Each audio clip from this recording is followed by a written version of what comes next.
विश्व जी और हमारे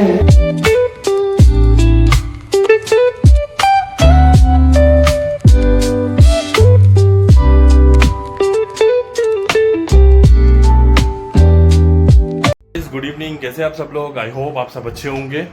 तो आज जो मेरा ब्लॉग है वो सातु आठू रिलेटेड है। ठीक है, जैसे कि मैंने आपको बताया था बिरुड़ू पंचमी वाले ब्लॉग में कि मैं अपने सातु आठू का भी ब्लॉग आपको दिखाऊंगा। तो यहाँ से थोड़ा सा दूर है, ज़्यादा दूर नहीं है। नगर पालिका जो नगर निगम है उसके जस्ट बाजू में जो कि रामलीला मैदान है, जहाँ पे दशहरे के टाइम पे रामलीला खेली जाती है। तो वहाँ का मैं आपको दिखाऊंगा। तो वहाँ पे किस तरीके से सेलिब्रेट करते हैं, किस मतलब होलसेल लास्ट से उधर पे सेलिब्रेट होता है, वो मैं मेरे इस ब्लॉग में रहेगा। तो ठीक है गाइस, बने रहिए मेरे इस ब्लॉग में।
कृष्ण जी और हमारे सचिव कोषाध्यक्ष के रूप में हमारे सूबेदार कृष्ण जी साउंड कला को बहुत सुंदर बनाया और साउंड सिस्टम में बेहतरीन लोग अपनी देश को दे रहे हैं भूपेश भट्ट और पंकज जबरिया। चलिए मैं चाहूंगा कि चलते चलते आज के कार्यक्रम की समापन की आप गाइस इसी के साथ मेरा 7वां 8वां का ब्लॉग यहीं पे एंड होता है। तो आप बताओ आपको कैसा लगा। अब मैं जरा अपनी नानी के घर जा रहा हूँ, तो उसी के साथ मिलते हैं नेक्स्ट ब्लॉग में जो कि जल्दी आएगा। Bye bye guys, see you.